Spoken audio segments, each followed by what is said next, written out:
Welcome back to another day in the life here at the Lost Cause Ranch. As we talk about every week, I'm a bit of a Land Rover hoarder, and this is a bit of the behind the scenes and how we make it all happen. We got a little bit of a late start to our week because Ted and I just spent 17 hours on the road yesterday. There is his trailer behind the camper and storage container over there with a load of stuff. But that'll be coming up on Sunday's video. I think it's gonna be worth watching. I'm still my own worst enemy. We're in Iowa, so how do we support our collection of Land Rovers? By working on Jeeps. Makes sense, doesn't it? But we're gonna interrupt the day in the life real quick here. I just got an email from Land Rover. Yes, Land Rover. Well, maybe more so Defender. They kind of split off. But just got an email from a rep from Defender that kind of ties in to the Eco Challenge Discovery. So my favorite Land Rover in my collection is my 1996 Eco Challenge Discovery. 28 of these were used 30 years ago in British Columbia as support vehicles for the Eco Challenge Adventure Race. I'm lucky enough to have one of the original ones. And how does that tie into Defender getting a hold of me? Well, 30 years later, nearly on the dot, your boy Joe is going to British Columbia once again. Well, I guess it's my first time to British Columbia, but I was selected a couple weeks ago to compete in the Defender Trophy competition, or at least the North American leg. That is a qualifier to go to the World Defender Trophy competition. I don't know if that's what it's called. I'm really doing a great job on this. But the actual main Defender Trophy competition is in Africa in October, and this is the North American qualifier. They called a couple weeks ago, but we had to keep it under wraps until they just let us know now that we could announce it. And man, is that freaking exciting. I couldn't wait to tell you guys. That's going to be a cool thing, and I'm going to keep you guys looped in on how that all goes and what it all entails. I honestly don't know, and I honestly have less time to prepare than everyone else because I think most people were selected in January. I'm used to winging things, so not that big a deal, but we need to get back to the day-to-day. I just couldn't wait to share that with you. I believe we've had this one in the background of the channel before, but this thing is a pretty freaking rowdy one. Some big tires, big lift, but underneath the hood, it has a 6.6 liter GM V8. Like I said, rowdy. But it is almost too rowdy because it is nearly straight piped. Today's main project is making this Jeep much more comfortable. So underneath here we have a dual exhaust. It comes from a single pipe, splits at a Y right there. And we're gonna tone that down with a nice T-flow muffler. So we're gonna come in back here, split off to the sides. In addition to making it a little more reasonable sounding, we're also going to make it, I guess you could say, better looking.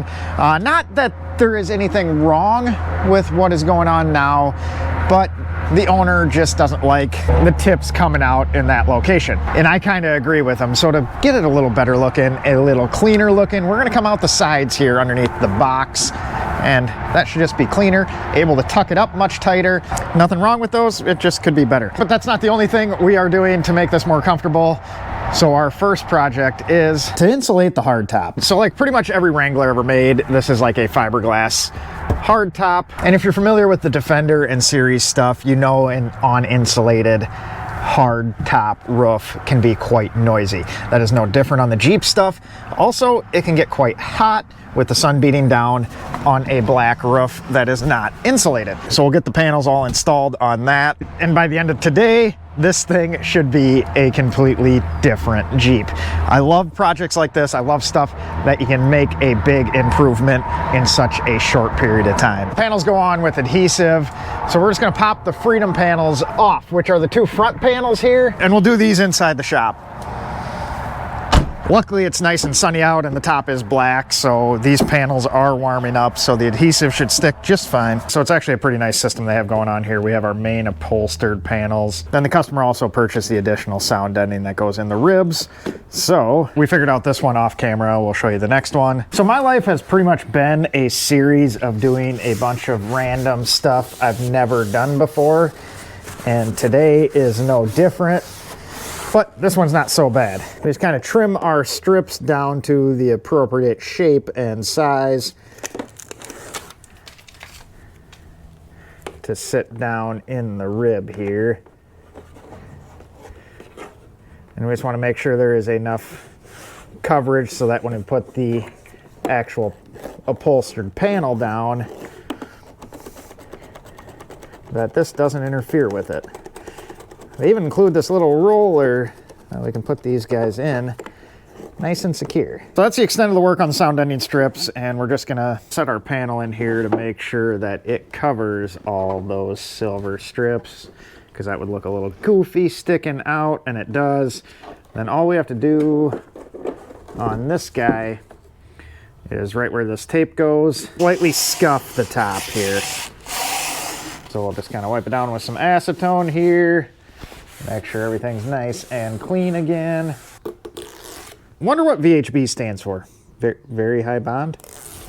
That would make sense. Then with Chet's help, all we do is make sure everything is lined up and centered nicely around the top. I mean, it kind of wedges itself in, so there's really not a whole lot of movement we can do.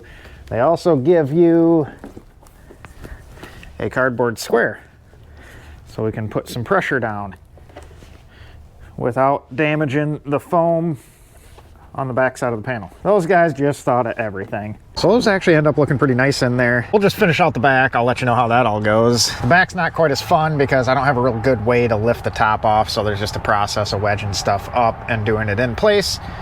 So, it is what it is. We're also gonna let it run for a while with the heat on blast just to warm up the inside of the top as much as possible. It's still a little chilly.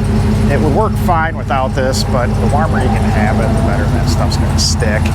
So we're just gonna give it the best chance at longevity with sticking some tape onto some stuff. You know, those actually dress up the whole thing pretty nice. It gives you side panels, top panels, little centerpiece. Hopefully that kind of knocks down a little bit of the excess noise that these guys have. It is a Jeep after all. It's going to be kind of noisy in comparison to most stuff going down the road, but I think that should help. And speaking of helping noise,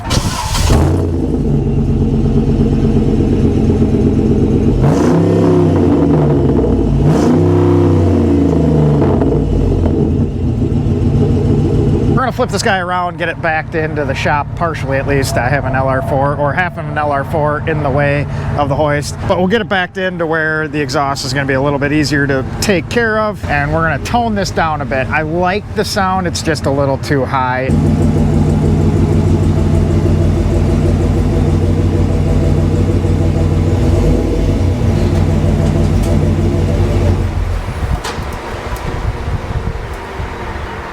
So the past couple weeks, few weeks, 3 weeks, month, I don't know, I can't even keep track of time anymore, have been super stressful around here. Super stressful in a good way. Lots of things are happening behind the scenes I can't quite talk about just yet. Just a lot of things up in the air. But I did just get an email just now from Land Rover, which is an interesting thing. And they just opened up the ability to talk about the one thing that was going on. So we're gonna get this exhaust knocked out, and then we'll sit down, we'll talk about the opportunities there, the implications of that opportunity, and then I don't know, I guess it seems like a pretty interesting thing to me. I don't know, pretty excited about it, but we gotta get this knocked out. It looks like it's gonna rain, so I wanna kind of sort this out while it's not raining. Welding and wet. Don't need to do it.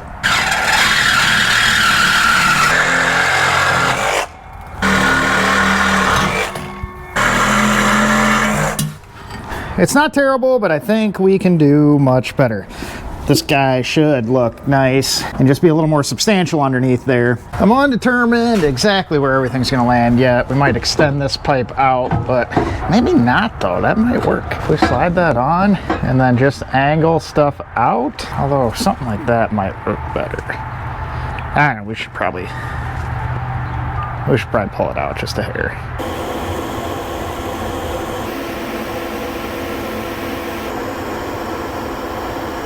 So we decided on extending it out, but now we can really get to the fun part and start locating the tips. So the trick to doing dual exhaust stuff is to just work on one side at a time, or at least that's my theory on it.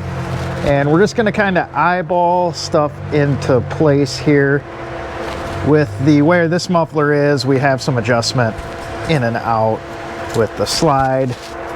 So we're just gonna cut something at 8 inches, I think. So I build one side and then we can just mirror it. But while we were cutting our bend, I did just match it. So we have the exact same angle on both sides.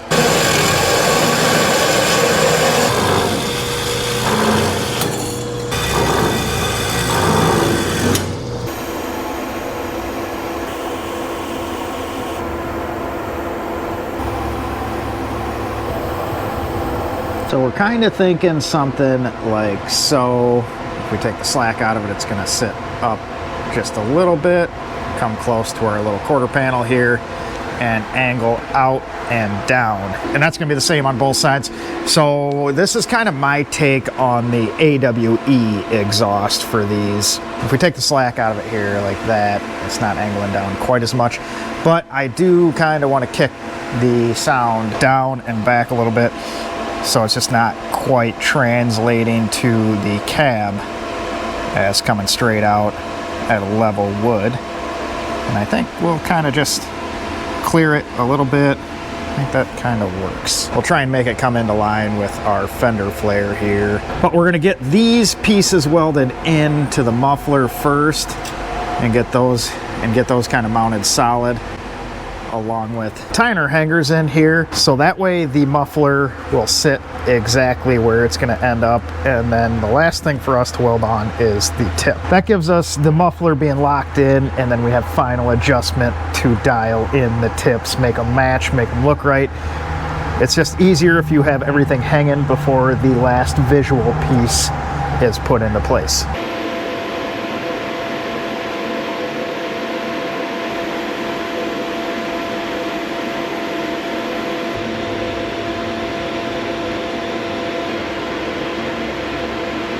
So this is actually going to be a bit of a day and a half of the life of Land Rover Hoarder, but last night we went ahead and welded out our muffler section. I don't know if that'll focus, but it turned out pretty decent. That's all set to go. We just need to put tips on and hangers. So let's do that. It's always fun kind of working your way into some tight spaces while welding. I think we came up with a good result here. I like the way that looks. Just kind of tucks and flows with the Jeep a little bit more. And we are sitting in good shape underneath. Instead of having it all one piece, we went ahead and clamped it. Easier to change, easier to service, because the rest of the exhaust is all welded together. But I think that came together well. I did back it out here and flip it around, and I think we achieved the goal of toning this down some while still giving it a nice little rumble when you're in it.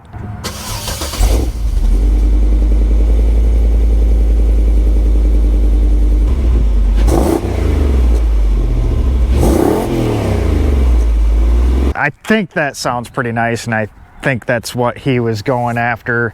So that should work. We're gonna spin it around the block to make sure nothing sounds goofy as you're driving it or under load or anything. You never know, some stuff can get wonky under load. So we'll make sure that is good. And pretty much we just need to finish the day off with going to the post office, dropping these guys in the mail. And back to our little Defender Trophy competition news. We got the call 2 weeks or so ago, which was a little late in the game. So, like I said, it was kind of a stressful moment because I wasn't exactly planning on those dates going to Canada and whatnot. Thankfully, just about a month ago, I went and did my passport because I haven't had an updated one for a while. That would have been bad. So we're good there, but it was kind of stressful juggling everything around. I do have some other stuff we'll talk about in the future going on as well. There's just been a lot, and that added to the plate. 2 years ago or so, I decided to say yes to as many opportunities that arose. And that led us down a pretty cool path. We've kind of, what I would say, grown in the YouTube. Because of that, we're at 33,000 subscribers, and I appreciate every one of you that sits here and watches me blabber on about my life with Land Rovers. But saying yes to as many opportunities as possible does kind of create some interesting implications. I've had to juggle a lot of stuff calendar-wise. It cost a fair amount of money. Fortunately, I kind of structured my life in the last couple of years to be able to free up time and money to chase after some of that stuff and kind of travel the country. Ted and I have been a lot of places. We went to Maine, Alabama, Minnesota, out to Moab for the national rally last year. We've been kind of all over, and it's been very fun. And now we get to go international. Even though it's just Canada, still international. And the cool thing about being in the actual Defender Trophy competition is I am competing to go to Africa for like the World Main Defender Trophy competition. So this is the North American qualifier. I believe there's like 120 competitors, 3 different waves. And we're gonna go play around with some of the new Defenders out in the woods, I assume, doing things I don't exactly know what. 2 weeks isn't a whole lot of time to prepare. I don't exactly have any expertise in orienteering, so that'll be interesting. Normally I just kind of whip the cell phone up and go to Google Maps and have it tell me where to go. I don't think that's an option in the competition. But either way, it's going to be fun. I'm a little nervous, super excited, and we fly out next week. So less than a week from when you're seeing this, we'll be in Canada, and I'm going to try and keep the video schedule up. Lots of cool things are happening around here. It's very cool to get a call from Land Rover or a representative from Land Rover, or I guess now it's Defender, it's kind of split off, to have the opportunity to do a cool little adventure like that. And I want to thank every one of you that watches, because I'm sure that played a vital role in me getting selected to do it. When I put the application in, you had to give your social media stuff and do a little video, and you guys are the reason that worked out. So very much appreciated. We will catch you on Sunday with our little acquisition trip, more Land Rover stuff. That being said, appreciate you guys watching. Appreciate you subscribing, and it was kind of like 2 days in the life of Joe. There's just a lot of meetings and things going on. So this meeting could have been an email type of meetings I always do. That turned a 1-day project into a 2-day project. But the Jeep turned out fantastic, and I'm happy about that. We'll get that dropped back off. Then we can start unloading a little bit of our haul. There's a lot sitting behind this yet, but you guys get to see that in a few days.